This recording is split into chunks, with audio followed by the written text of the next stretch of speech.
내 계명은 곧 내가 너희를 사랑한 것 같이 너희도 서로 사랑하라 하는 이것이니라. 사람이 친구를 위하여 자기 목숨을 버리면 이보다 더 큰 사랑이 없나니 너희는 내가 명하는 대로 행하면 곧 나의 친구라. 이제부터는 너희를 종이라 하지 아니하리니 종은 주인이 하는 것을 알지 못함이라.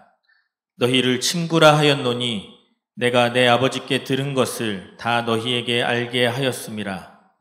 너희가 나를 택한 것이 아니요 내가 너희를 택하여 세웠나니 이는 너희로 가서 열매를 맺게 하고 또 너희 열매가 항상 있게 하여 내 이름으로 아버지께 무엇을 구하든지 다 받게 하려 함이라. 내가 이것을 너희에게 명함은 너희로 서로 사랑하게 하려 함이라. 아멘. 아멘. 예수님, 오늘 당신께서 우리를 친구 삼은 이야기를 가지고 함께 말씀을 상고하기 원합니다. 우리의 신앙생활에 중요한 이정표가 되게 하시고 깨우침이 되게 해 주옵소서. 예수님 이름으로 기도합니다. 아멘. 예수님의 친구. 마태, 마가, 누가는 예수님의 친구라는 말 자체에 그렇게 주목하지 않았어요. 그런데 우리 이 요한만이 예수님께서 마가의 다락방 그 마지막 만찬석상에서 제자들을 친구로 삼으신 이야기를 기록하고 있습니다. 사실 친구로는 별로 그렇게 부각되지 않은 거죠. 제자는 많이 얘기가 되는데 한국교회에서 친구 얘기는 잘 우리가 많이 듣지 못하셨을 거예요. 그런데 실제로 성경의 강조점을 보면 친구 얘기가 훨씬 더 많이 강조되어야 될 분위기입니다. 오늘 그 얘기를 함께 나누도록 하겠습니다. 지난 시간에 우리가 이 만찬석상에서 모질이들, 그러니까 정말 감을 못 잡고 우둔하고 아직 철이 없는 자기중심적인 그러한 행태를 보이고 있는 제자들의 이야기들을 같이 나눴는데, 참 오늘 본문에서 보면 그런 제자들을 자기의 친구를 삼겠다고, 내가 함께 할 것이라고, 내가 목숨을 다해서 지킬 것이라고 약속을 하시는 장면이죠. 사실 굉장히 놀라운 장면입니다. 아마 그때는 그 말이 무슨 말인지 몰랐었겠고, 그때는 그게 그렇게 중요하게 들리지 않았을지도 모르겠지만, 그러나 요한은 그 이야기를 가슴에 품고 평생을 살았던 사람이고, 결국 예수님께서 우리를 그렇게 함께 하시고 했던 모든 순간들이 이 친구를 삼고자 하셨던 거였구나를 깨닫고 우리에게 들려주고 있는 것이죠.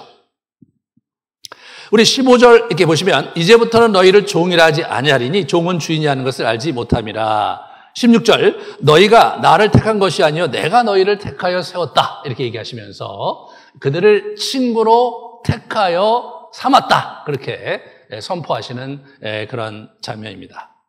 실제로 예수님께서는 이 친구 삼으시려고 친구로 이들을 이제 이렇게 대하고 계셨는데 상당히 공을 많이 들였던 것을 보게 돼요. 우리 14장 28절을 보시면 28절, 29절, 23절 이렇게 쭉 볼 텐데 내가 갔다가 너희에게로 온다 하는 말을 너희가 들었나니 나를 사랑하였더라면 내가 아버지께로 감을 기뻐하였으리라. 아버지는 나보다 크심이라. 그러니까 내가 떠났다가 오겠다고 하는 말을 듣고 너희가 근심이 많구나라는 얘기 16장에 하시는데 이 친구들이 근심이 많았어요. 이 얘기를 듣고도 16장에 다시 근심하고 있었어요. 그런데 사실 너희가 진짜 나를 사랑했다면 내가 가는 것을 기뻐했어야 된다. 왜냐하면 나는 여호와께 아버지께 가는 게 나한테 더 유익이 되고 나한테 더 좋기 때문이다. 너희들이 진짜 너무 모른다라고 자기의 섭섭한 심정을 토로하시는 장면이에요. 좀 이렇게 예수님의 이 만찬석상에서의 모습을 보면 좀 딱하세요. 참 철모르는 친구들을 3년 동안 데리고 다니셨는데 여전히 헤매고 있고 여전히 뭐가 어떻게 돌아가는지 잘 몰라요. 그럴 수는 있죠. 왜냐하면 전체 그림을 아직까지 그리질 못했으니까. 그러나 적어도 예수님에 대한 관심은 제대로 가졌어야 될 것 같은데 그들은 예수님 자신보다 자기들의 더 많은 관심을 갖고 지금 그 만찬을 참여하고 있었습니다. 29절에 보시면 이제 일이 일어나기 전에 너희에게 말한 것은 일이 일어날 때 너희로 믿게 하려 합니다. 이렇게 자기가 끝까지 챙기고 계신 것을 보여주시고요. 31절에 보시면 오직 내가 아버지를 사랑할 것과 아버지께서 명령하신 대로 행하는 것을 세상에 알게 함이로다. 이렇게 얘기해요. 자기가 정말로 아버지를 사랑하신 아버지께서 명하신 것을 하는 것을 세상이 알게 하려 합니다. 그 마음을 이렇게 얘기하면서 자신의 심경을 이렇게 토로하고 있어요. 하지만 제자들은 전혀 공감하고 있지 못했습니다. 그러한 정말 철없는 친구들과 함께 친구 얘기를 하는 이 딱한 예수님의 사정에 우리가 좀 더 주목하려고 해요. 근데 예수님의 이런 모습은 사실 구약의 아버지 하나님께서도 가졌던 모습이기도 합니다. 우리가 구약에 구체적으로 친구라는 말을 쓴 사람이 두 사람인데 하나가 모세고 그 다음에 우리 아브라함인데 한번 모세 한번 얘기해 볼까요? 자기의 친구와 함께 같이 여호와께서는 모세를 대면하여 말씀하시며 이렇게 나옵니다. 그래서 여기서 친구와 함께 같이 친구라는 단어를 레아라는 그 히브리 말을 썼는데 이것은 일반적으로 친구들을 얘기할 때 쓰는 단어예요. 근데 저 단어보다 좀 더 깊이 있는 단어를 아브라함에게 사용하고 있어요. 그 다음 거를 보여주시면 주께서 사랑하시는 아브라함의 자손에게 영원히 주시지 아니하셨나이까 이렇게 사랑하시는 이라고 번역을 했고 너 이스라엘아 내가 택한 야곱아 나의 벗 아브라함의 자손아 나의 벗 아브라함 이 벗이라는 말을 썼는데 실제로 벗하고 사랑하시는 이 표현은 원어로는 같아요. 아헤브라는 사랑하다라는 단어를 거기다가 썼어요. 다시 말해서 연인처럼 아주 소중한 내가 정말로 사랑하는 친구로서의 아브라함을 얘기하고 있는 거예요. 그러면 오늘 본문에서 예수님께서 쓰신 말은 어디에 해당될까 이렇게 생각해 볼 수 있는데 그것은 야고보서에 가면은 우리가 좀 알 수가 있어요. 야고보서 2장 23절에 보시면 경에 이른 바 아브라함이 하나님을 믿으니 이것을 의로 여기셨다는 말씀이 의가였고 그는 하나님의 벗이라 칭함을 받았다. 하나님의 벗이라 칭함을 받았다 해서 벗이라는 저 헬라어 단어를 예수님께서 오늘 본문에 사용하신 겁니다. 그러므로 예수님의 친구로는 내 사랑하는 정말로 소중히 여기는 사랑하는 친구 아브라함에게 썼던 그 용어를 지금 오늘 우리 본문에서 사용해 주고 계신 거죠. 사실 이분은 공생의 초기부터 친구를 삼는데 혈안이 되어 있었던 걸 보게 돼요. 같이 한번 볼까요? 예수님은 세리와 죄인의 친구였어요. 사람들이 그렇게 얘기를 했어요. 그만큼 이분은 사람들을 따뜻하게 만나고 교제하고 그러면서 친구 삼고 다니는 것이 그분의 낙이었던 것 같아요. 또 누가복음 12장 4절에도 보면 내가 내 친구 너에게 말하노니 제자들한테 얘기한 거거든요. 이미 초창기 때부터 제자들을 친구로 부르셨어요. 예수님은 우리 친구 나사로가 잠들었도다라고 얘기해 주심으로 말미암아서 예수님은 12사도만 친구로 삼으신 것이 아니라 예수님은 자기를 사랑하는 자들을 늘 친구로 삼아주시고 친구로 우리를 대해주시는 그런 분이셨다. 그것이 여러분과 제가 오늘 이 본문에서 정말로 감사하게 이렇게 붙잡아야 될 포인트입니다. 이 하나님께서 사람을 만나실 때 이 초점이 어디 있었냐면 친구를 삼는 데 초점이 있었던 거예요. 여러분이 이 세상을 살면서 얼마나 많은 친구를 갖고 계십니까? 얼마나 많이 사랑하는 사람을 갖고 계십니까? 저는 이 질문이 우리에게 있어야 된다고 생각합니다. 내 가족을 넘어서서 내가 정말 사랑하고 소중히 여기는 사람들이 주변에 점점점 많아지는 거, 그게 예수님의 제자로서의 열매인 거예요. 예수님은 예수님이 친구에 대해서 많은 얘기를 하진 않으셨지만 중요한 얘기를 오늘 본문에서 하는 거예요. 주정관계가 아니라 친구이기를 원하셨어요.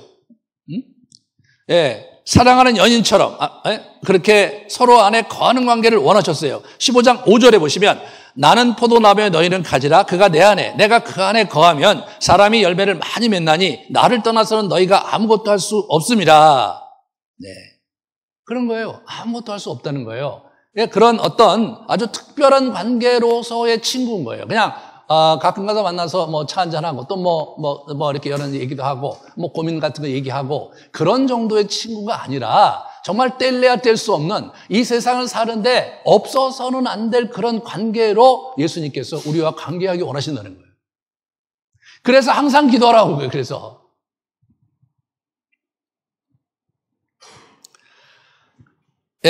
우리 오늘 15절에 보시면 15절에 이제 너희를 우리 종이라고 하지 않고 친구라 했다 이런 얘기를 하고 있거든요. 그러니까 뭐냐면 어떤 일을 위한 일꾼으로 우리를 부르신 것이 제자를 부르시고 우리를 부르신 것이 아니라 친구로서 우리를 부르셨다는데 자꾸 강조점이 있는 거예요. 그러니까 우리의 영성훈련과 우리의 신앙훈련이 예수님의 일꾼 되기 위한 그런 측면보다는 예수님의 친구 되기 위한 측면이 훨씬 더 강조해야 되는 거죠. 그것이 예수님이 원하시는 거였어요. 그것이 예수님은 자기와 함께 하나님 나라를 살기 원하셨는데 때로 이 친구는 뭐가 있는 겁니까? 희생이 있는 거잖아요. 내가 정말 저 사람을 사랑하는 친구라면 그 친구 때문에 내가 손해보는 일이 있고 그 친구 때문에 내가 마음고생도 하고 그 친구로 인해서 내가 이 세상에 불이익을 당할 수도 있는 게 친구죠. 네. 우리가 그런 예수님의 친구로서 이 땅을 살아가야 될 책임이 있는 존재로 우리를 부르신 것입니다. 그렇기 때문에 저와 여러분이 때때로 신앙생활을 하다가 좀 의아스러운 데가 있는 거예요. 아니 이 정도 되면 하나님 도와주셔야 되지 않나? 예. 이 정도 되면 하나님 좀 책임져 주셔야 되지 않나? 이런 생각을 우리가 할 때가 있죠. 예. 그게 뭐냐면 종의 제자도예요. 그게 종의 제자도. 종은 책임을 다 하나님이 지는 거예요. 종은 다 예수님이 다 책임을 지는 거예요. 안 돼도 다 주님 책임이에요. 예? 뭐가 문제가 돼도 다 주님 책임이에요. 왜? 주님께서 그렇게 시키셨고 주님께서 감독을 하셨어야 되는데 주님께서 이 문제를 다 책임졌어야 되는데 주님께서 그렇게 하지 못하신 거 아니냐 이렇게 되는 거죠. 그런데 친구로 예수님을 사귀다 보면 그래 그럴 수도 있지. 이번 일은 내가 좀 그분 앞에 좀 잘 해드리려고 했는데 잘 안 되네. 다음에 또 기회가 있겠지. 좀 마음이 아프다. 손해가 좀 힘들다.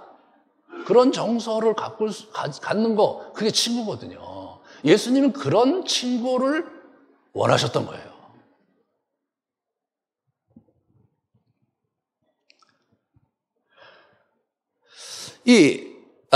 그럼 이 친구에 있어서, 예수님이 이 친구에 있어서 굉장히 중요한 게 뭐냐면, 12절과 17절 양발 구조로 되어 있거든요. 이 친구론을 얘기하실 때 12절과 17절을 감싸고 있어요. 내 계명은 곧 내가 너희를 사랑한 것 같이 너희도 서로 사랑하라. 17절에 내가 이것을 너희에게 명함은 너희로 서로 사랑하게 하려 함이라. 이렇게 사랑하라 그 문장이 앞뒤로 이렇게 있고 가운데 이제 이렇게 친구론이 있는 거예요. 이 친구됨의 열매는 사랑으로 나타나야 되는 거예요.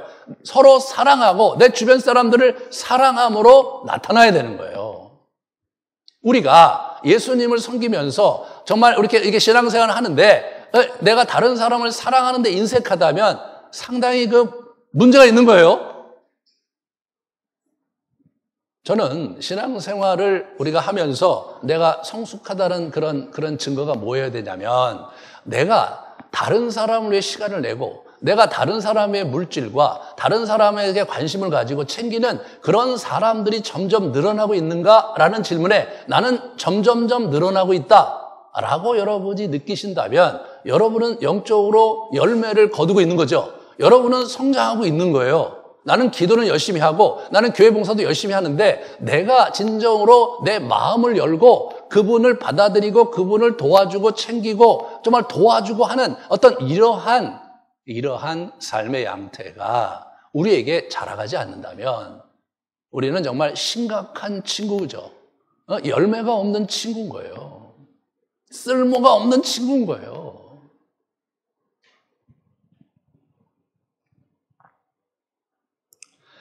사랑의 도를 이루어가는 것, 그것이 친구의 책무입니다. 종은요, 사랑하지 않아도 돼요. 종은 시키는 일 열심히 하면 돼요. 그렇잖아요? 그래서 그 시키는 일을 잘 완수하고 잘했다, 충성된 종아, 야 정말 잘했네, 가서 이제 쉬어라. 내가 너에게 상을 주마. 그게 친구예요. 그게 종이에요. 그게. 하지만 친구는 그게 아니죠.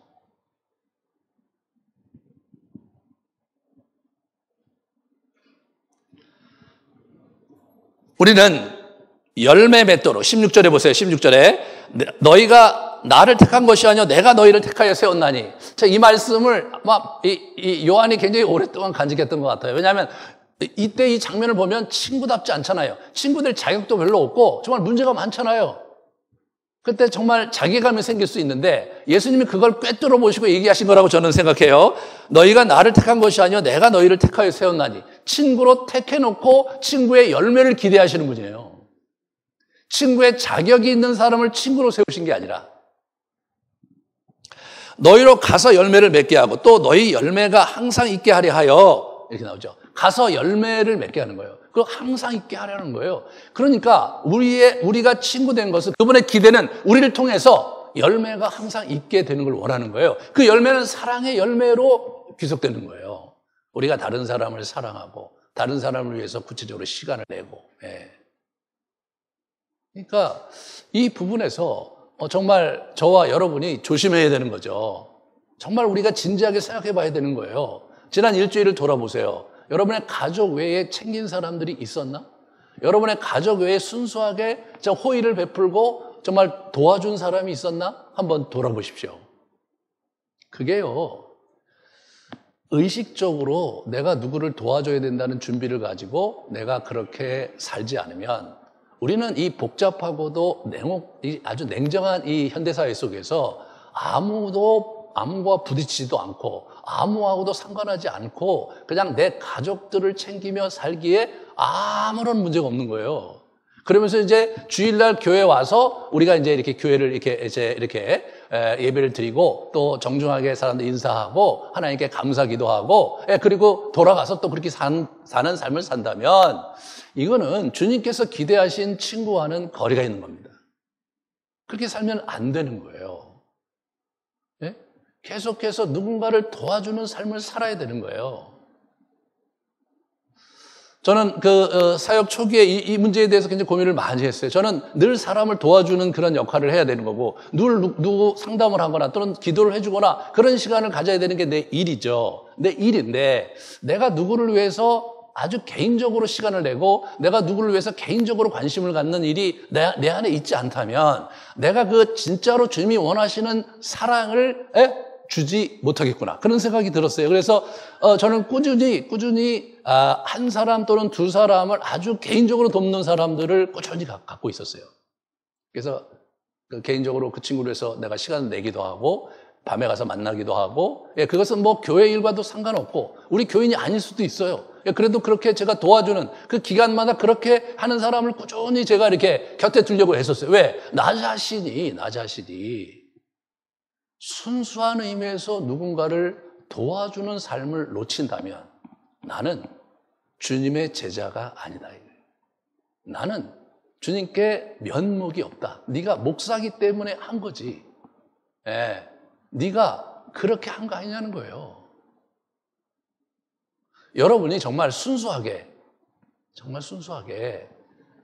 누군가에게 힘이 되고 누군가에게 위로가 되고 누군가에게 보탬이 되는 일들을 하나하나 찾아서 여러분의 삶 속에 들어오게 하셔야 돼요.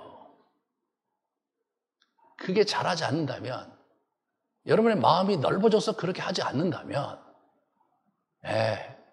참 이거 주님 슬프시게 하는 일입니다. 주님 너무나 안타까우실 거예요. 우리가 제자훈련 이런 프로그램을 통해서 정말 여러 가지 사역이 개발이 되고 사람들을 돕는 프로그램 많이 생겼는데, 중요한 건 뭐냐면 내 마음을 다해서 사랑을 베푸는 이런 문제는 이 프로그램이 아니라, 내가 어떠한 역할을 해서 그 사람을 도와주는 그런 것이 아니라, 누가 보든 보지 않든 내가 은밀하게 다른 사람을 도와주고 사적으로 도와주고 격려해주고 보탬이 돼주는 일들을 우리가 성장시켜가는 그런 일을 우리가 못하는 거예요. 그래서 너무 너무 바빠요.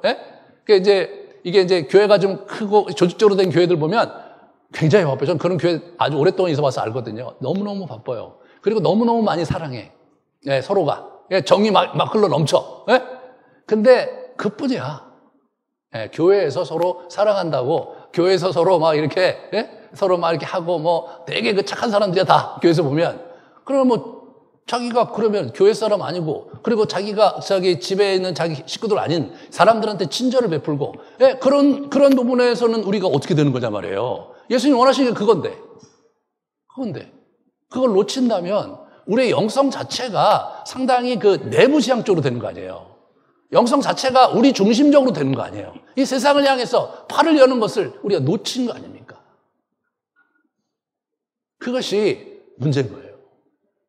저희 교회가 이제 그런 면에서 사실 굉장히 많이 부족하죠. 그래서 저희 교회가 이제 이렇게 프로그램을 가지고 서로 뭐 친하게 이런 것들을 초창기부터 아예 안 했어요. 그냥. 예. 그러니까 어떤 일이 벌어지냐면 날 것 그대로의 여러분의 실상이 드러나는 거예요. 그래서 그렇게 많이 주변 사람들 살갑게 하고 그런 걸 많이 잘 못해요. 그래서 좀 이렇게 어려워하시는 분들이 있어요. 여러분 잘 모르시죠? 어려워하시는 분들이 있어요. 그 얘기 계속 듣거든요. 네.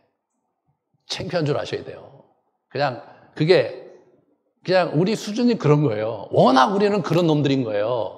그런 놈들인데 우리가 조금 예수님의 사랑을 알고 그분과의 교제 속에서 내 안에 사랑이 이렇게 조금씩 생긴 것을 이제 옆에 있는 사람에게 나눠줄 수 있는 마음을, 그런 눈을 열고 실제로 그런 시간과 애정을 가지고 자꾸 여러분을 넓혀가셔야 돼요.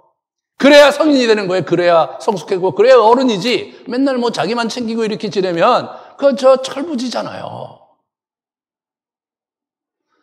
사랑은 줄 때 풍성해지는 거잖아요. 사랑은 받을 때 충성한 게 아니에요. 그죠? 예. 줄 때, 우리가 아이들이 왜 좋아요? 내 사랑을 그냥 다 받아주잖아요. 그 친구들이. 예? 그냥 내가 주는 대로 다 받아주고 내가 정말 소중한 사람이 그 사람한테 되고 그 친구에게, 그렇기 때문에 아이들이 주는 위로와 힘이 크듯이 우리가 누군가를 한없이 사랑하고 그에게 도움을 줄 때 그것만큼 우리를 풍요롭게 하는 게 없거든요. 그것만큼 예수님을 기쁘시게 하는 게 없는 거예요. 그럴 때 그 사람들이 너희를 내 제자를 하리라 그렇게 말씀을 하신 거죠. 자, 그러면 이 친구로 살아가는 데 있어서 세 가지 선물을 이분이 주셨어요. 예? 예수님이 친구 되는 데 세 가지 선물을 주셨는데 첫 번째는 말씀, 두 번째는 성령, 세 번째가 예수 이름입니다. 이 세 가지를 기억하세요. 첫 번째가 말씀, 두 번째가 성령, 세 번째가 예수 이름입니다.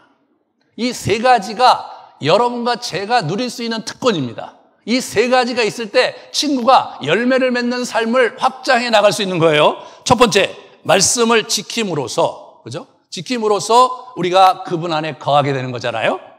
네, 서로가 서로 안에 이렇게 거하는 거. 내 안에 거하라. 포도나무가 가지가 포도나무 원줄기에 붙어 있기만 하면, 그러면 그 친구가 열매를 많이 맺듯이 너희가 내 안에 거하면 되는 거죠. 내 안에 거하는 건 어떻게 하는 거냐? 내 말에 내가 준 계명을 지키고 내 말 안에 거하라는 거예요. 예수님의 말씀 안에 거하라는 거죠. 그러면 내가 너와 함께 할 거라는 거죠.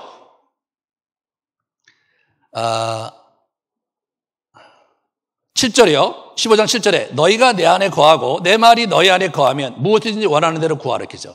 너희가 내 안에 거하고 내 말이 너희 안에 거하면 이렇게 되는 거예요. 예.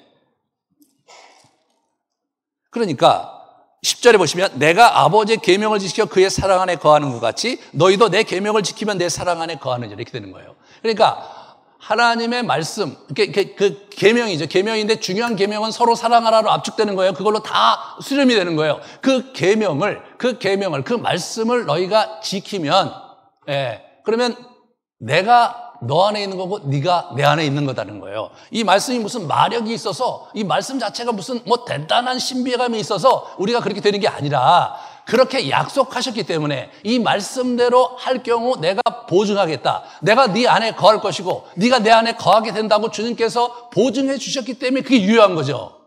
그게 유효한 거예요. 그러면 우리가 말씀을 묵상하고 그분 앞에 사는 이 삶을 아주 잘 훈련해 나가야 되는 거예요. 그게 굉장히 중요한 거예요. 그게 없는 것은 큰 문제가 되는 거예요. 다른 기도도, 말씀이 없는 기도는 그게 공허하기 쉬운 거예요. 우리가 좀 더 그렇게 기도하면서 정서적으로 좋아질 수도 있고 또 나름대로 평안을 누릴 수 있을지 모르지만 예수 그리스도의 관계와는 거리가 있는 형태로 가는 거예요.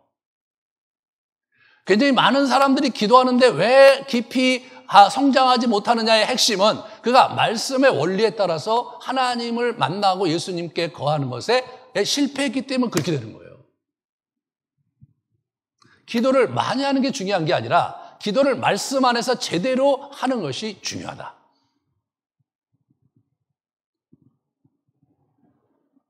그러면 내가 제대로 하나님 앞에 예수님 안에 거하는 걸 어떻게 알 수 있느냐? 열매를 보면 알 수 있다는 거예요. 포도나무가 원줄기에 붙어 있으면 열매를 때가 되면 내듯이 우리가 정말로 예수 그리스도 안에 붙어 있기만 하면 우리는 열매를 맺을 거라는 거예요. 우리가 열매를 맺으려고 가지가 노력해야 될 것은 딱 하나, 원줄기에 붙어서 떨어지지 않도록 계속 있어야 되는 거예요. 예? 그걸 위해서 우리가 영성훈련하고 그렇게 열심히 우리가 하고 있었던 거예요. 그 부분을 우리가 루틴하게 우리의 삶 속에 자꾸 이렇게 갖출 수 있도록 노력하는 것이 매우 중요하다. 두 번째로 우리에게 준 선물은 뭡니까? 성령이에요, 성령. 예? 아버지께 예수님이 요청을 해서 우리에게 선물로 주신 것이 성령이거든요. 우리 요한복음 7장 30절 39절에 보면 원래 이것은 우리에게 예약되어 있는 이렇게 약속되어 있던 것이었어요. 누구든지 목마르거든 내게로 와서 마셔라. 그 배에서 생수의 강이 흘러나오리라 하시니 이는 그를 믿는 자들이 받을 성령을 그렇게 말씀하신 것이다. 그러니까 와서 마시라는 거예요. 목마른 자가 와서 마시라는 거예요. 목마른 자가 예수 그리스도 앞에 와서 말씀 안에서 묵상하며 기도하며 그분을 요청하고 그분께 성령을 달라고 요청하고 그분께 은혜를 달라고 요청하라는 거예요. 그러면 이렇게 풍성하게 배에서 넘쳐날 것이라는 거죠. 예, 그렇게 약속하신 거예요. 목사님, 그런데 우리는 실제로 그렇게 해도 풍성하지 않는데 어떻게 해야 되죠? 이게 이제 우리가 극복해야 될 과제죠. 그게 어떻게 해야 그렇게 되는지에 대해서 잘 우리가 알아야 돼요. 그러니까 여기서 보시면 요한 앞부분에 그 포도 덩굴 비유에 보면 깨끗하게 돼야 되는 거거든요. 깨끗하게. 예? 그분의 말씀 안에서 우리가 깨끗하게 되는 거거든요. 그래야 우리가 이게 뭡니까? 이게 이렇게 원줄기에 붙어 있어 갖고 병들지 않고 그러려면 어떻게 되냐면 이게 잘 통해야 돼. 잘 통해야 돼요. 예, 잘 통해야 돼. 예, 그런 거예요. 그러니까 제가 이번에 뇌 때문에 사실 고생을 많이 했는데 뇌가 잠시라도 피가 통하지 않으면 그러면 어떻게 되냐면 그 부분이 문제가 생기고 실제는 괴사할 수도 있고 거기가 괴멸될 수도 있고 그 부분이 이제 문제가 생기면 장애가 오는 거예요. 이게 잠시라도 피가 통하지 않으면 뇌에 여러 가지 기능에 문제가 생기는 거예요. 우리 다른 조직도 잠시라도 피가 통하지 않으면 그 세포가 죽거나 세포가 문제가 생기기 때문에 질환이 생기는 거죠. 마찬가지로 우리가 정말로 예수님에게 온전히 빨대를 꽂아야 되는데 때때로 뭐 꽂았다 안 꽂았다 그렇게 함으로써 이게 뭐 여기저기 이제 소통이 잘 안 되고 여전히 이제 이렇게 영양분이 돌지 않으면 여기저기 사고가 생기고 문제가 생기는 거예요. 그러니까 하나님이 안 보이고 기도하는데도 아무 느낌이 없고 이제 이렇게 생각하는 거죠. 우리가 정말로 내가 기도하는데 왜 하나님은 나와 함께 하시는 임재의식을 내가 가질 수 없습니까? 라는 질문을 우리가 하게 되는 것은 그것이 물론 아직까지 성숙하지 못하기 때문에 그런 부분이 있을 수도 있지만 내 안에 치유돼야 될 그런 부분들이 여전히 많이 남아있고 내 안에 여전히 문제가 되는 구석구석에 동맥경화처럼 문제가 되는 구석이 있다고 봐야 되는 거예요. 그래서 실제로 주님 앞에 머무는 기도하는 사람들이 지난주에 제가 말씀드렸지만 그러한 시간 속에서 주님께 우리가 자꾸 이렇게 머무는 과정 속에 성령께서 들어오셔서 우리 안에 있는 죄와 우리 안에 있는 상처 이런 것들을 하나하나 들추시면서 이렇게 해결해 가시고 씻어가는 과정이 거기에서 있게 되는 거예요.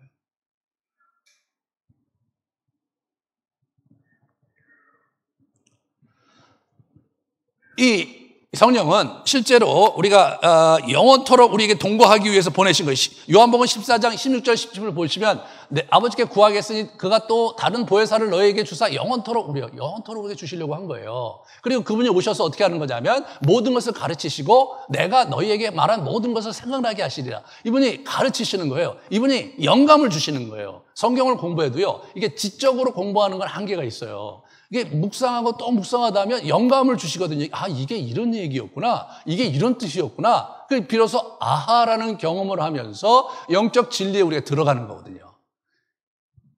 이거를 머릿속으로 풀다가 많은 사람들이 이단에 빠진 거예요. 그게 굉장히 큰 차이가 있는데 그 일에 성령께서 많은 역할을 하신다는 거죠. 요한복음 14장 26절을 보시면 아버지께서 내 이름으로 보내실 성령 그가 너희에게 모든 것을 가르치시고 좀 아까 얘기한 내가 너희에게 하는 모든 것을 생각나게 하실 것이다. 이 영감으로 생각나게 하실 거라는 거예요. 그러면서 15장 26절에 보시면 진리의 성령이 오실 때 그가 나를 증언할 것이요. 성령께서 예수를 증언하는 거예요. 성령께서 예수님의 사역을 강화시키는 거예요.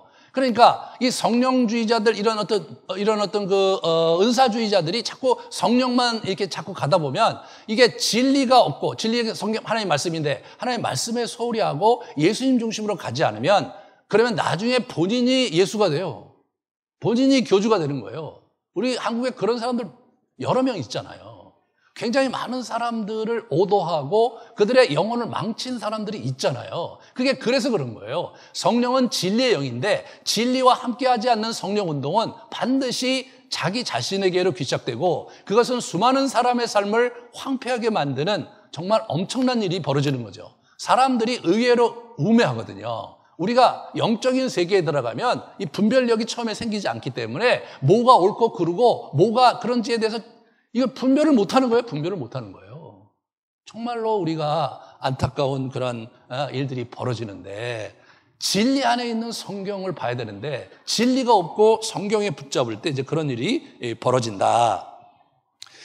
그래서 첫 번째는 말씀을 묵상하고 그분 안에 거해야 된다. 그 다음에 두 번째가 성령을 받고 성령과 함께 동행하는 삶을 살려고 우리가 하나님께 구해야 된다. 예수님께 구해야 된다. 세 번째 뭐예요? 예수 이름입니다. 예수 이름. 요한은 이 예수님의 이름에 대해서 강조를 했어요. 여러분 기도할 때 예수님의 이름으로 기도합니다. 늘 그렇게 했기 때문에 예수님의 이름으로 기도하는 건 당연한 거라고 생각할지 모르겠는데 아주 놀랍게도 마태, 마가, 누가 적어도 AD 60년대에 쓰여진 복음서에는 예수의 이름으로 기도하라는 말이 없어요. 예? 그거 없단 말이에요. 근데 30여 년 후에 AD 90년대에 이르러서 요한이 복음서를 다시 썼는데 그 복음서에 이 요한인 예수의 이름으로 기도하라는 말을 썼는데 한 번 쓴 게 아니라 굉장히 많이 썼어요.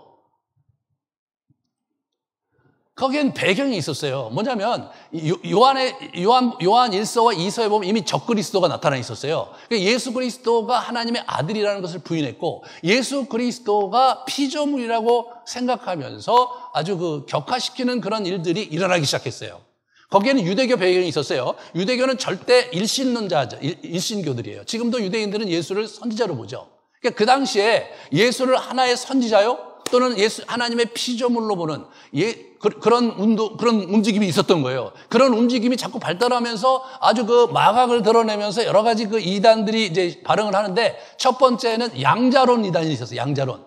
물론 이것은 요한의 시대가 아니라 요한 시대 이후에 드러난 건데 거기가 그 뿌리가 이미 요한 시대 이전부터 있었던 거예요. 양자론은 뭐냐? 예수님께서 세례 받으실 때 하늘에서 성령이 임하신 음성이 들면서 이는 내 사랑하는 아들이다 이렇게 나왔잖아요. 그때 입양된 것이다. 기가 막히죠? 그때 입양된 거라는 거예요. 여러분 이게 듣다 보면 이게 설득력이 있어요. 그때 또 설득력이 있다고 또 믿으시면 안 돼요. 그때 입양된 것이다. 예수는 인간이었다. 그런데 하나님께서 그때 입양해서 하나님의 아들로 사용하신 것 뿐이다. 그러니까 이제 확실하게 이제 하나님과 예수님과 관계가 납득이 되죠. 그죠? 네, 그렇게 해서 굉장히 많은 또 문제가 생겼어요. 또 다른 일은 양태론.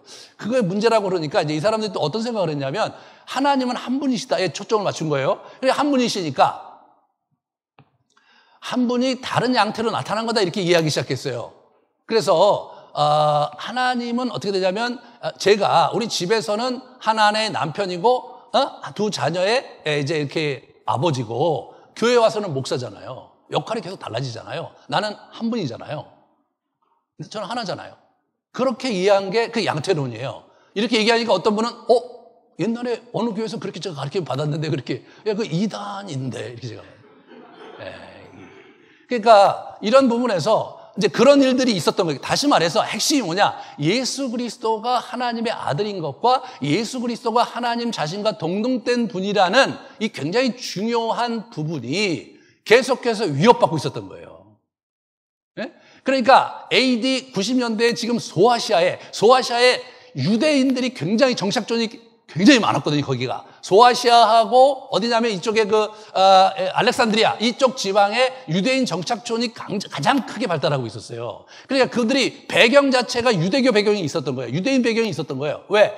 거기가 가장 부유했어요. 근데 그 시대에 AD 1세기 후반에 로마에서 가장 부유한 지역이 거기였거든요. 지금의 터키 지방이었던 거예요. 그게 이제 중국과 이게 교역이 생기면서 실크로드가 개발되면서 그쪽이 아주 물류가 엄청나게 발달하면서 가장 부유한 곳이었고, 가장 부유한 곳에 가장 열심히 달려가는 사람들이 유대인이잖아요. 예나 지금이나. 유대인 공동체가 있었던 거예요, 거기에. 그러니까 그 배경 속에서 기독교가 핍박을 받고 있고 기독교가 공격을 받고 있고 예수 그리스도를 폄하하는 그런 분위기가 있었던 거예요. 예, 그러므로 그곳에서 요한이 예수 그리스도가 하나님의 아들이시고 그의 이름의 권세가 하나님의 이름의 권세와 똑같다는 것을 강조했던 거예요. 실제로 요한에 의하면 요한복음에 보면요, 예수의 이름과 하나님의 이름에 대한 강조가 예수님의 입을 통해서 많이 나왔거든요. 동일한 그 유대교가 예수 그리스도가 하나님의 아들인 걸 못 받아들여서 예수 그리스도 십자가에 못 박자고 얘기했던 사람들이잖아요. 그 흐름이 그때 이어지고 있었던 것 같아요. 그래서 요한은 예수 그리스도의 이름에 강조점을 두기 시작한 거죠. 그래서 이 예수의 이름은 뭐냐? 예수의 존재와 하나님의 아들이 육신을 입고 오신 존재라는 정체성. 이게 중요한 거예요, 이게. 예? 예수님의 존재가 누구고 그게 하나님의 아들인데 아들이 육신을 입고 온 것이지, 예? 육신이 아니다. 그는 신이고 인간이었다라는 얘기를 이분이 이제 강력하게 얘기하고 있었던 거거든요. 그 다음 걸 보여주시면, 예. 이 유대인들에게 이름은 뭐냐? 단순한 칭호나 명칭의 차원을 넘어서서 그 사람의 인격과 능력과 성품을 담고 있다고 본 거예요. 그건 뭐 헬라 철학 그리스 사람들에 의하면 실존적 존재와 같은 의미로서 이름을 쓴 거예요. 이름은 명칭이에요. 그죠? 우리 여러분과 제가 우리는 이름을 명칭으로 쓰잖아요.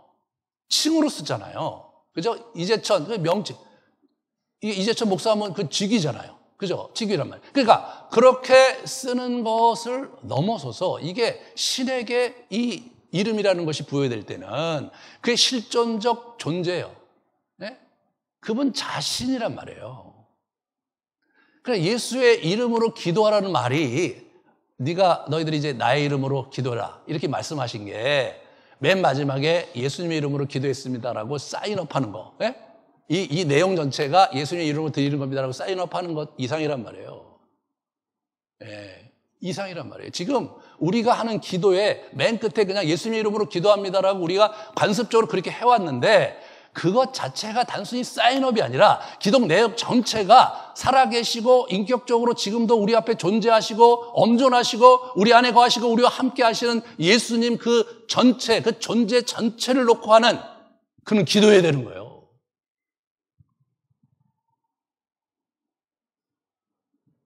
그럼 요한이 예수님의 이름을 강조한 부분들을 같이 한번 보겠습니다. 첫 번째로, 이 예수님의 이름을 믿는 것에 대한 영향력을 요한이 얘기해요. 그 이름을 믿는 자들에게는 하나님의 자녀가 되는 권세를 주셨다. 이 요한이 한 얘기예요. 그를 믿는 자는 심판을 받지 않냐는 거다. 그런 예수의 이름을 믿는다는 것이 이런 어떤, 영향력을, 효과를 가져온단 말이에요. 그게 존재이기 때문에. 이게 무슨 코드화 돼갖고 우리가 컴퓨터 키에 엔터를 딱 누르면 그 명령어를 치면 컴퓨터 프로그램이 확 돌아가는 그런 의미가 아니라 그의 존재를 놓고 우리가 그를 믿었기 때문에 그 존재의 역량과 능력이 내게 유효하게 된단 말이에요. 내게 역동을 일으킨단 말이에요. 그리고 그 예수의 이름은 사랑과 생명을 얻게 되는 거예요. 그 다음 걸 보여주시면 아버지의 이름을 그들에게 알게 하고 또 알게 하리니 사랑이 그들 안에 있고 나도 그들 안에 있다. 예, 이 이름을 알게 되고 하는 것이 아버지 이름을 알게 되는 것이 사랑을 가져오는 통로가 되는 거예요. 그다음에 너희로 믿고 그 이름을 힘입어 생명을 얻게 하려 함이라. 이 생명을 얻는 거예요. 예수 그리스도의 이름을 믿는 것이 생명을 얻는단 말이에요. 이게 그 존재를 내가 받아들인 거예요. 믿는다는 것이. 그 이름을 내가 이 이름이 예수님의 이름 맞네. 이런 거 예수 그리스도 그 하나님의 아들의 이름이야. 그런 칭호가 아니라 그 존재를 내가 받아들인다는 거예요.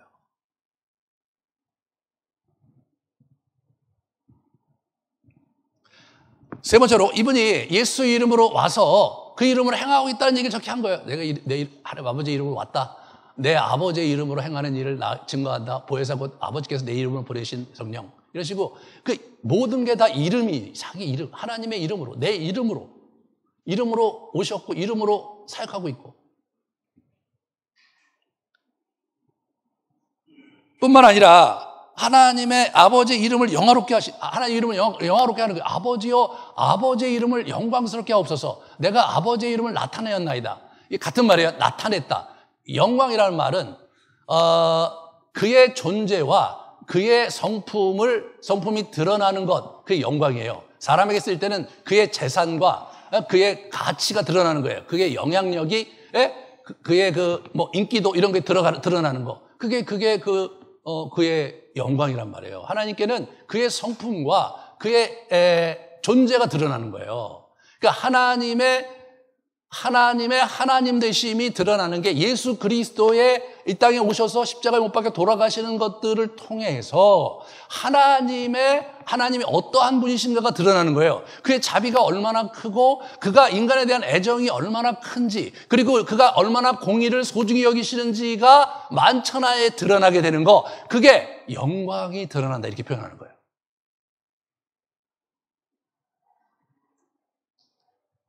이 예수님은 아버지의 이름을 영광스럽게 하고 있는 거예요. 예? 여러분과 제가 우리의 아버지의 이름을 영광스럽게 하고 우리 예수 그리스도의 이름을 영광스럽게 하는 일에 관심과 노력과 열정이 있어야 되는 거예요. 그게 참 중요한 거예요.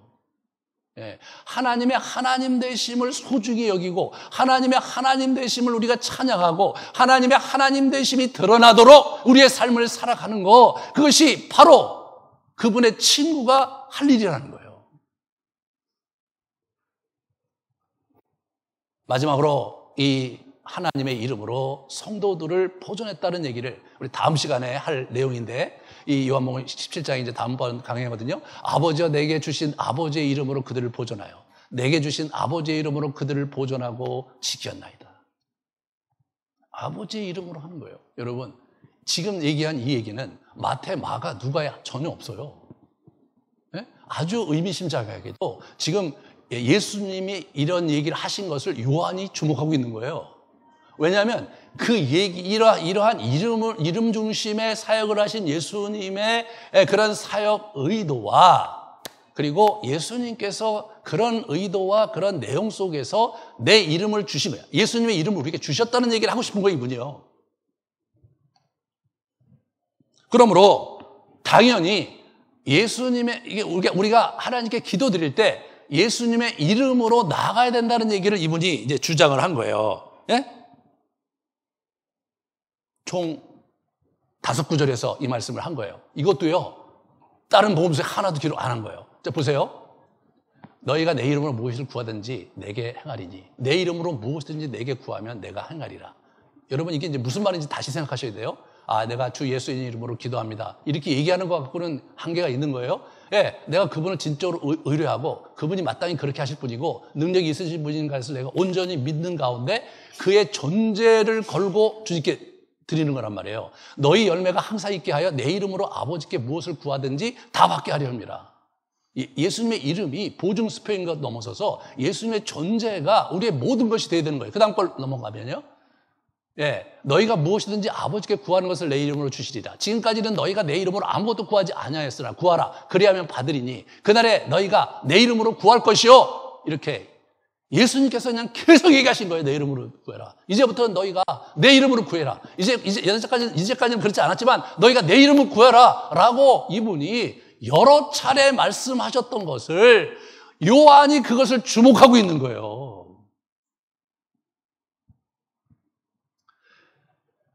이게요, 이분이 지금 이게 영성에 대해서 얘기하시는 부분에서 이게 있는 거거든요. 기도에 대해서 얘기하시는 부분에서 이게 있는 거거든요. 여러분, 이 기도할 때 예수의 이름으로 기도한다는 의미를 요한은 훨씬 더 깊이 있고 훨씬 더 존재론적인 차원에서 얘기하시는 거예요. 예? 인간 대 인간으로서, 존재 대 존재로서 말이에요. 그렇게 대화하고 그렇게 기도하라는 얘기예요, 지금. 그러면 어떻게 돼요? 예수님에 대해서 우리가 많이 알아야죠. 예수님을 좀 더 깊게 사귀어야죠. 예? 우리의 기도가, 우리의 이 영성 생활이 예수님 자신이 어떤 분이고, 그분이 어떤 성품을 가지셨고, 그분이 어떤 형태의 존재인지에 대해서 우리가 많이 알아야 돼요. 그래야 그분과 더 깊게 교제하고 그분과 더 깊게 기도할 수 있는 거죠. 그냥 우리는 열심히 기도는 하는데 예수님이 누구인지는 잘 몰라. 예. 그냥 막연히 우리를 위해 십자가에 못 박혀 돌아가신 분이야. 이 정도 알고, 그분은 나에게 늘 잘해주시는 분이고, 늘 나에게 책임져 주시는 분이다. 그거 어디서 온 겁니까, 그게? 그게 범신론에서 온 거고, 그게 동양 종교의 신론에서 온 거지. 신은 절대자로서 먼 곳에 계시면서 다 우리의 삼라만상을 주장하시는 그런 분으로 생각하는 그런 경향에서 온 거란 말이에요. 그 신 자체에 대한 인격적인 관심이 없단 말이에요, 그게. 요한이 그거를 지적하고 있는 거예요, 지금. 예수 그리스도의 인격성에 대해서, 그분의 존재에 대해서 우리가 좀 더 관심을 가지고 그분 자신을 찬양하고 그분 자신을 기뻐하는 양태로 우리의 영성 생활이 이렇게 바뀌어가야 된다는 걸 분명히 하고 있는 거예요.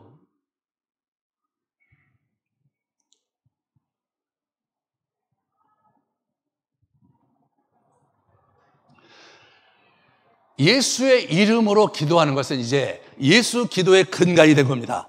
예수 기도는 주 예수 그리스도여 이 죄인을 불쌍히 여기소라는 말로 우리가 정착이 됐는데, 여러분 이제 예수 이름으로 기도하라는 말을 요한복음에서 읽은 거예요. 우리 초대교회 우리 선배들이.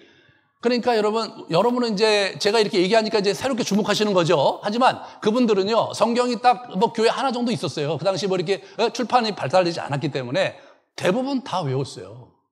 그럼 우리는, 그걸 어떻게 다 외웠을까 하는데, 그 당시 외울 게 그렇게 많지 않았어요, 여러분. 다행스럽게도. 아마 여러분이 지금 알고 있는 정보 그걸 하면, 성경 한 권이 아니라 몇 권씩 해야 되는 엄청난 양의 데이터를 여러분이 이제 갖고 계실 거예요. 그 당시에는 복잡하지도 않았고, 외울 게 많지도 않았어요. 예? 그렇죠? 여러분, 저도 초등학교 때까지는, 선생님이 한번 얘기하시면 책을 보지 않아도 다 알았어요. 다 기억이 나고, 선생님 그때 그렇게 말씀하셨는데, 그게 다 기억이 났단 말이에요, 그 당시만 해도. 중학교 가니까 정보의 양이 많으니까, 그걸 다 기억을 못 하는 거죠, 우리가. 네, 그런 거예요. 그러니까 이상하게 생각하지 마시고. 그런 거예요. 다 안단 말이에요, 이분들이. 그러니까 여러분, 머릿속에 마태, 마가, 누가와 요한복음이 한꺼번에 부티기닥 되는 거예요. 그러면 한쪽에서, 예수의 이름으로 자꾸 기도하라 하셨구나. 그러면 예수의 이름으로 어떻게 기도를 해야지? 그렇게 생각했을 거라는 말이죠.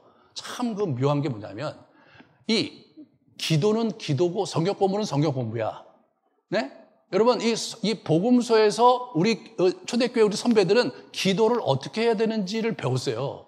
기도에 대한 방법론을 복음서에서 다 추출해낸 거예요. 시편에서 추출해내고. 그런데 우리는 복음서를 예수님이 어떤 분이다라는 진리를 캐기 위해서 지적으로 공부를 많이 했어. 묵상도 많이 했는데 그걸 가지고 어떻게 기도해야 될지에 대해서는 잘 몰랐던 거예요. 이것은 참으로 이 켈빈이 실수하신 거예요. 그 당시 시대가 그랬기 때문에 그분이 그렇게 할 수밖에 없었던 건 알겠지만, 이게 너무 기도에 대해서 안 가르쳤어요. 원리만 가르치고. 물론 그분은 기도에 대해서 가르칠 게 없었을 수도 있어요. 그분 학자였기 때문에.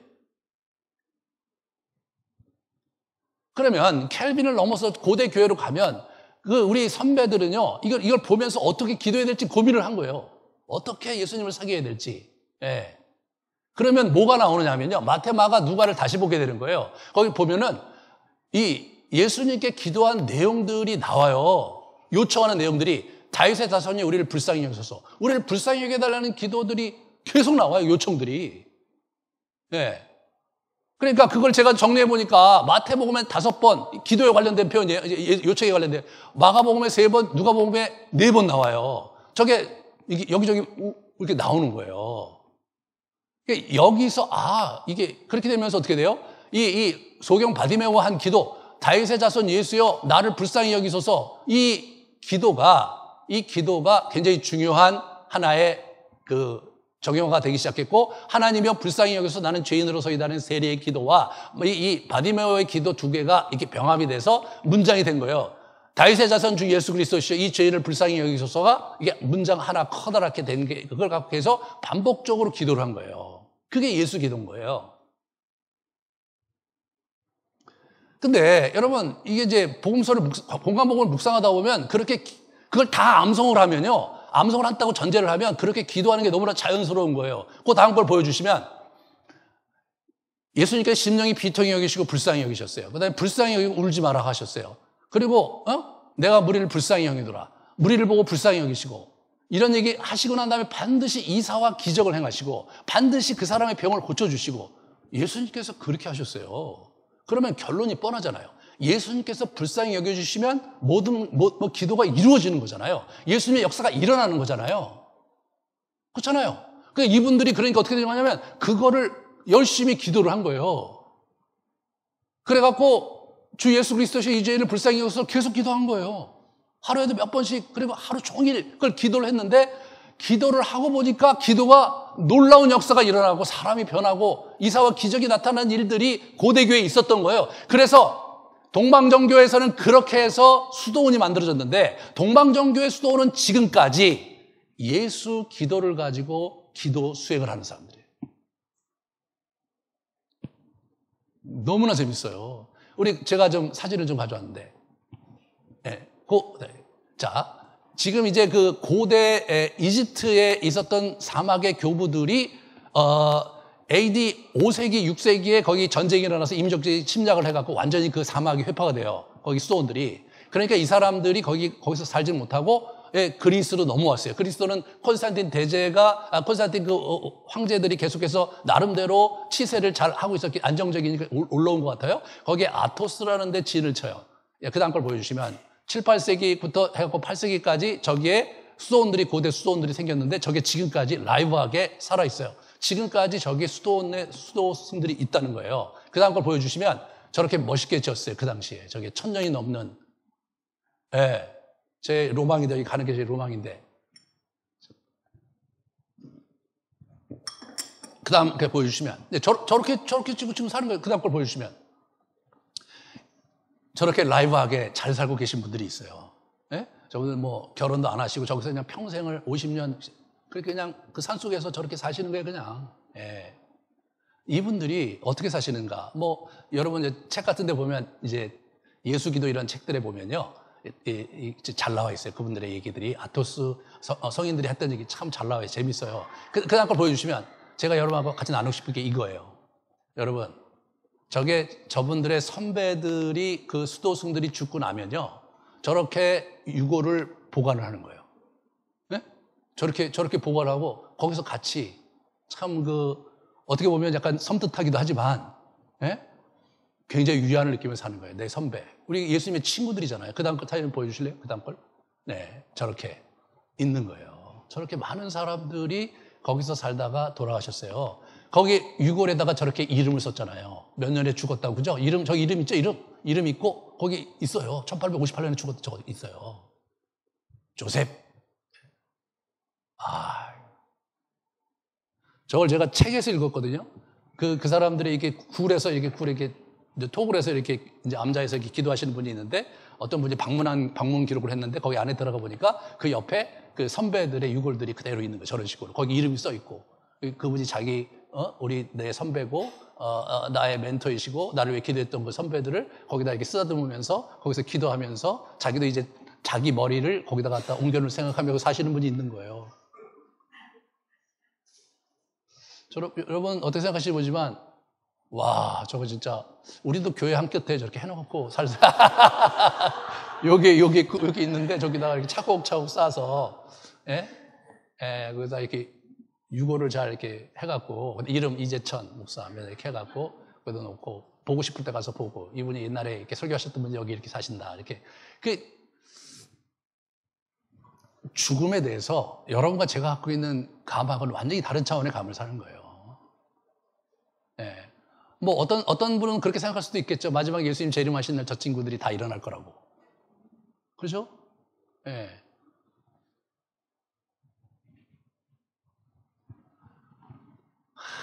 이 예수 기도라는 게 이런 거예요. 저는 예수 기도를 처음에 이렇게 접했을 때, 이게 이렇게 해갖고 뭐가 되나 했는데 되니까 굉장히 달라요. 느낌도 다르고 이게 뭐야 도대체 이런 생각을 했는데 이게 어디서 나온 거냐면 이게 요한복음에서 나온 거더라고요. 요한이 그 시대적 상황 속에서 이 성도들한테 기도를 가리키는 과정에서 이 눈을 들어 기도하는 것과 이 예수 기도의 토대가 되는 이거를 가르쳐 주신 거예요, 이분이요. 예수의 권세로 살고 그의 이름으로 기도하면서 이 땅을 생명력 있게 그의 사랑으로 살라고 얘기하신 거예요. 그 다음 걸 보여주시면 이 사막 교부들의 기도와 영성의 초석이 된 게 요한복음이에요, 여러분. 요한 문서가 그게 기초가 되는 거예요. 이게 제가 공부를 해보니까. 그러니까 사도 바울까지는 여러분 아시고 이 요한을 모르잖아요. 그럼 기독교의 반은 모르는 거예요, 반은. 예? 사도 바울까지만 알고 사도 요한을 모르면 기독교의 반밖에 모르는 거라니까요. 나머지 반쪽이 있는 거예요, 나머지 반쪽이. 그러니까 이 눈을 들어 기도하고 예수 기도를 발전하는 토대가 바로 이 오늘 우리가 계속 하고 있는 이 본문에 있는 거예요. 그러니까 제가 많이 흥분하고 뭐 사실 오늘도 제가 하고 싶은 거 반밖에 못 했는데 막 굉장히 복잡하게 이렇게 구조적으로 또 이걸 하면 너무 재밌는 게 많은데 뭐 여러분 되게 불편하시겠죠, 그죠? 아무튼 그런데 자, 눈을 들어 기도하는 교부들에 의해 다양한 방법이 모색됐던 거더라고요. 시편 기도, 묵상 기도, 머물며 거하는 기도, 화살 기도, 예수 기도 이런 것들이 뭐예요? 눈을 기도하는, 다시 말해서 하나님과 존재 대 존재로서 머물며 그분을 알아가고 사귀는 이 기도 역동에 다양한 방법들이 고안되고 실천됐던 거예요. 네. 우리가 구하는 기도라는 하나의 기둥과 눈을 들어 기도하라는 또 하나의 기도, 이 두 개의 기둥을 가지고 기도 생활을 하면서 하나님을 인격적으로, 예수님을 인격적으로 알아가고 사귀고 그분을 영광을 돌리고 그분에게 기뻐하는 자가 되면서 동시에 나의 필요를 알아면서 그분의 도우심과 그분의 능력과 그분의 역사하심을 기대하는 이 두 가지 축의 기도가 딱 잡혀 있어야 되는 거예요. 그래야 이 신앙생활이 굳건히 뿌리를 내리면서 갈 수 있는 거예요. 그래, 이 구하는 기도의 역동은 뭐예요? 먼저 그의 나라와 그의 의를 구하면 구할 걸 하는 거예요. 그의 나라와 그의 의를 구해야 되는 거예요. 그러니까 우리가 이제 주기도문이 그거잖아요. 하나님 아버지를 부르고 아버지의 뜻이 하늘에서 이루어지듯이 땅에서도 이루어지다가 첫 번째 파트잖아요.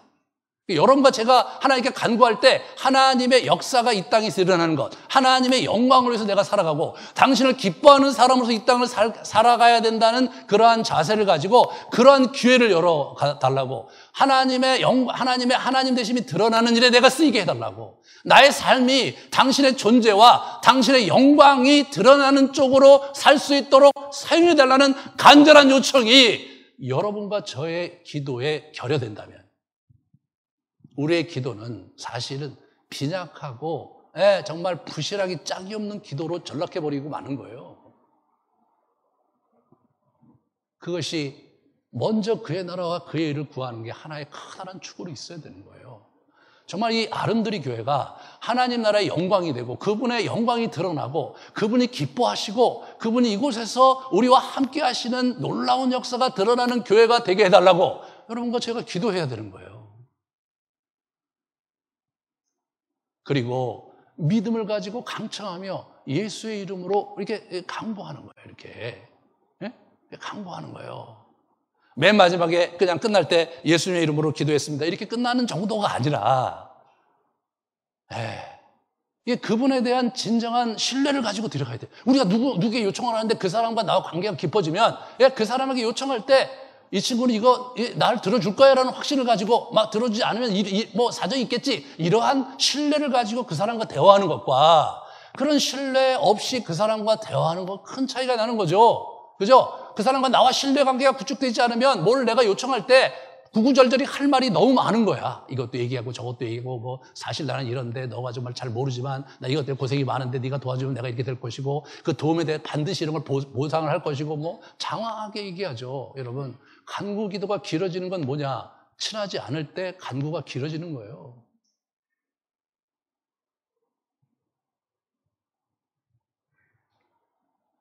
여러분, 우리가 하나님과 예수님과 교제하는 그 삶을 살아내는 거, 그것이 우리의 기도를 풍요롭게 하는 거죠. 그것이 이 땅에서 우리의 삶을 부요하게 하는 거죠. 어떻게 이 어려운 세상에 미래가 예측 안 되는 이 각박한 세상에서 우리가 평강을 누리고 살 수 있습니까? 그분의 은혜로 사는 건데 말이 그분의 은혜지 그분의 은혜를 어떻게 내가 이렇게 클릭이 돼서 그걸 누릴 수 있는지에 대해서 여러분과 제가 제한을 갖고 있지 않다면 우리가 얼마나 공허하고 안타까운 신앙생활을 하게 되는 것입니까? 우리가 그래서 다음 걸 보여주시면 그래서 이제 눈을 들어 기도할 때 예수 기도로 하는 거예요. 알았어요? 눈을 들어서 예수님을 생각할 때 예수 기도를 하고 주님을 바라보고 이렇게 그 다음에 따라가고 흘려보내고 머물고 이렇게 하는 거예요. 알았죠? 오늘은 성찬식을 해야 되기 때문에 실습을 안 할 텐데 다음 주에는 성교고 그 다음 주에 뭐냐면 눈을 들어 기도하기 3탄이 나가는 거예요. 그래서 요한복음 17장에 예수님이 눈을 들어 기도 내용이 무엇인지를 같이 나누면서 결정판을 제가 이렇게 제 인생을 걸고 한번 해보려고 그러는데 잘 될지 모르겠어요. 자, 기도 부탁합니다. 우리 같이 정말 우리가 주님 안에서 부요하고 주님 안에서 정말 생명력과 사랑을 한껏 안으면서 이 땅을 살기 원한다고 주님 우리에게 와주시고 우리가 눈을 들어 기도할 때 한없는 은총을 부어달라고 같이 우리 기도하시고 성찬식에 들어가도록 하겠습니다.